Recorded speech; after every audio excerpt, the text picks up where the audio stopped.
Bonsoir à toutes et à tous et bienvenue dans ce nouveau journal d'information sur TV Vendée. Nous sommes le lundi 2 décembre et voici les titres de cette édition.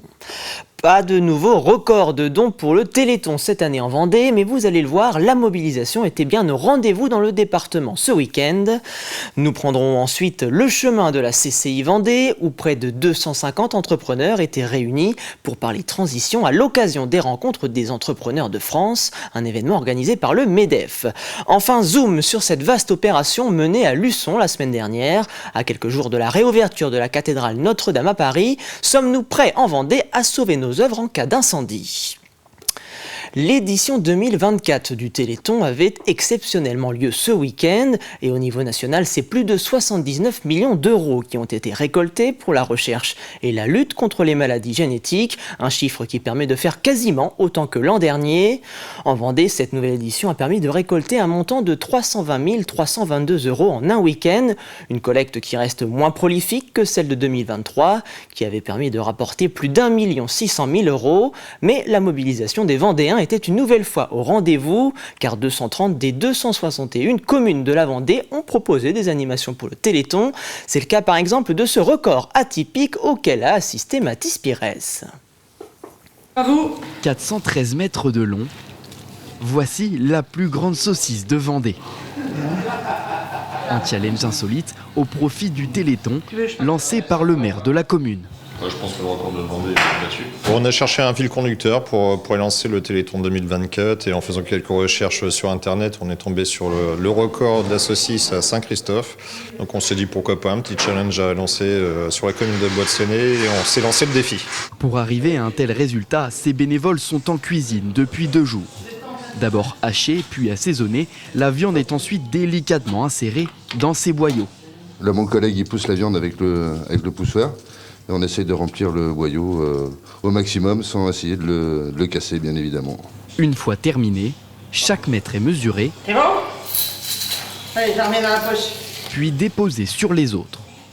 Toute cette viande est par la suite vendue au bénéfice de la recherche contre les maladies rares. Ça ne va pas se perdre, il y en a de vendus. On les a vendus à 10 € le mètre pour pouvoir apporter au Téléthon un petit peu de bénéfice et un petit peu d'argent.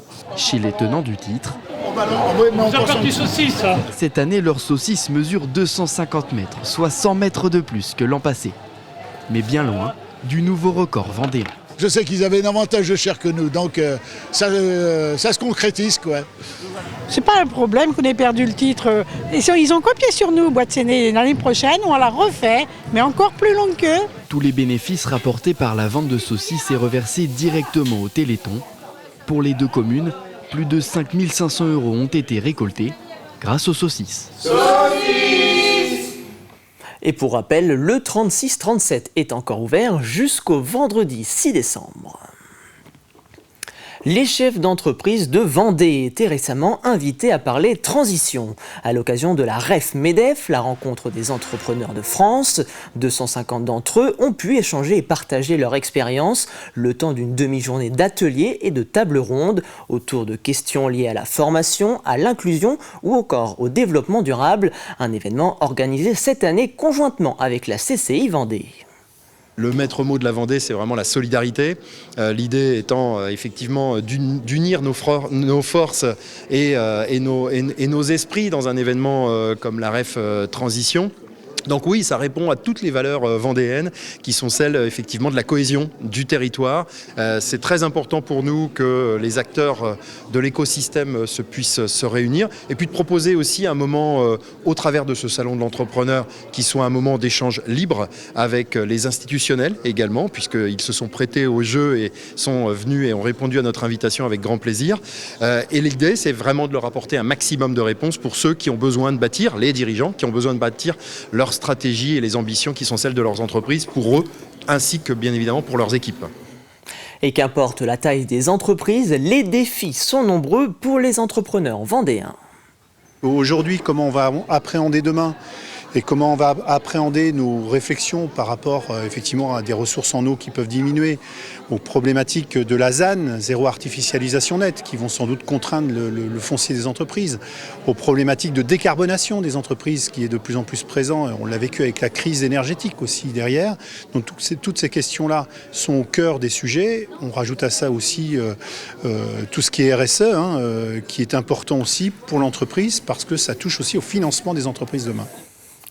Et dans le même temps, au Sables d'Olonne, le Centre des Congrès des Atlantes accueillait lui le colloque régional du psychotraumatisme, un événement rassemblant des professionnels de la région qui accompagnent des enfants et des adolescents à l'épreuve du psychotraumatisme. Pédopsychiatres, psychologues ou encore psychothérapeutes ont pu évoquer ensemble des thématiques comme le cyberharcèlement ou bien la protection de l'enfance. Un trauma, c'est la conséquence d'un événement potentiellement traumatique. Cet événement, il peut être unique, mais il peut être aussi répété, comme les violences intrafamiliales. Et ça va venir interférer dans le développement de l'enfant. Il va se mettre à avoir des réactions qui sont différentes d'avant et qui ne sont pas dues au développement normal. Ça peut être des difficultés de concentration, des colères, des cauchemars, des difficultés scolaires. Et la santé mentale des jeunes n'est pas épargnée en Vendée, car de plus en plus de mineurs ont besoin d'un accompagnement pour grandir. Oui, on a des indicateurs de santé qui se dégradent, particulièrement sur la santé mentale des jeunes, d'où l'importance. Et en fait, la thématique d'aujourd'hui, elle a aussi été retenue parce que c'est le constat des professionnels qui ont fait remonter dans le groupe de travail mené par le CRP aussi, dans le cadre du projet territorial de santé mentale, les besoins qu'ils identifiaient dans leur pratique quotidienne. D'où cette journée pour leur apporter des outils, les faire se rencontrer et trouver des réponses collectivement pour améliorer la santé mentale des enfants et des adolescents. Vous avez peut-être assisté à un balai de camions de pompiers au pied de la cathédrale de Luçon la semaine dernière. Soyez rassurés, aucun accident n'est à déplorer car il s'agissait en fait de l'organisation d'un exercice de sécurité civile grandeur nature. L'objectif, simuler un incendie au cœur de la cathédrale afin de tester le nouveau plan de sauvegarde des œuvres d'art qui y sont abritées. Reportage dans les coulisses de cette opération avec Cyril Guillet. Un peu après 19h30, une quarantaine de sapeurs-pompiers et une dizaine de véhicules investissent les abords de la cathédrale Notre-Dame de l'Assomption pour un exercice intercentre grandeur nature. C'est un scénario assez typique dans ce genre de monument où on a un départ de feu dans les combles qui est détecté par le système de sécurité incendie de la cathédrale qui donne lieu en toute logique à une levée de doute de l'exploitant pour s'assurer et confirmer l'incendie, alerter les secours. Et ensuite, notre objectif, c'est d'accéder le plus rapidement au départ de feu pour qu'il ne se propage pas. L'objectif premier de cet exercice, c'est de mettre en œuvre et de tester le plan de sauvegarde des biens culturels tout récemment élaboré. L'aboutissement d'un travail conjoint entre l'État, le SDIS de la Vendée, la DRAC des Pays de la Loire, la gendarmerie, la paroisse et la mairie de Luçon.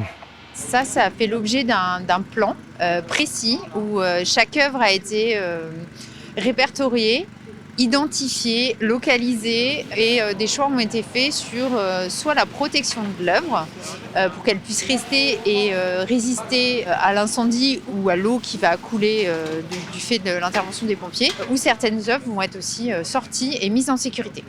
À l'intérieur de cette cathédrale, une vingtaine d'œuvres font l'objet de toutes les attentions. Des sculptures, des peintures, mais aussi des éléments de décor monumentaux.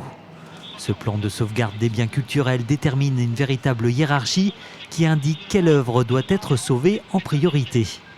Par exemple, celle qui nous pose question actuellement pendant cet exercice, c'est la chaire de Pierre Nivelle, qui est un très bel objet qu'il faut déplacer, qui est relativement fragile et qu'il faut manipuler dans un contexte dégradé. Donc il s'agit de trouver les bonnes solutions pour pouvoir l'évacuer. Pour certaines d'entre elles, on ne peut pas les déplacer, on ne peut pas les protéger non plus, parce qu'il y a du baldaquin, des retables.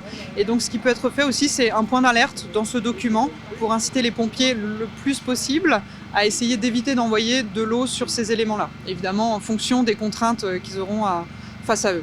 Si cet exercice a permis d'ajuster certains points, le bilan reste largement positif. Des ajustements qui seront appliqués entre autres sur les plans. Un peu après 19h30, une quarantaine de sapeurs-pompiers et une dizaine de véhicules investissent les... La Société des écrivains de Vendée vient de décerner ses prix littéraires pour l'année 2024. Et c'est Philippe Gilbert qui reçoit le prix des écrivains de Vendée pour Le Monde change après aux éditions du Raton Laveur, un récit de voyage d'un couple vendéen à travers l'Asie musulmane. Le prix de la Société des écrivains de Vendée, Crédit Mutuel Océan, a lui distingué Paul de Rugy pour son roman Je t'attends à Timaduck aux éditions des Lettres. C'est une histoire d'amour sur les amitiés anciennes, sur les amours de jeunesse. Et donc ça se passe dans le temps, dans l'espace. Il y a des allers-retours avec la Deuxième Guerre mondiale, des voyages sur l'île de Gorée, il y a à Marrakech également. Donc voilà, c'est dans le temps et dans l'espace. Oui, un voyage dans le temps et dans l'espace à la recherche d'amour de jeunesse et d'amitié ancienne. Et on termine ce journal avec les images du jour des skippers du Vendée Globe qui se préparent à affronter les premières dépressions des mers du Sud. Au classement de lundi, 17h, c'est toujours Charlie Dalin sur Massif Santé Prévoyance qui devance de moins de 100 000 nautiques Sébastien Simon et Johan Richaume. Et n'oubliez pas, juste après ce JT, retrouvez l'ensemble de l'actualité des skippers avec le journal du Vendée Globe préparé par Alexandre Lenaour. C'est l'heure de se plonger dans votre météo de votre mardi matin. Et c'est un ciel nuageux qui vous attend au réveil sur l'ensemble de la Vendée. Difficile d'entrevoir les rayons du soleil. Les températures, elles, sont très contrastées. Il fera 5 à 6 degrés dans les terres, quand vous aurez de 8 à 10 degrés sur le littoral. Et c'est un vent de nord qui balayera la Vendée avec des rafales aux alentours de 25 km/h. C'est la fin de ce journal. Merci pour votre fidélité. Retour de l'actualité vendéenne dès demain matin, 7h en compagnie de Caroline Tronche. Passez une excellente soirée sur TV Vendée.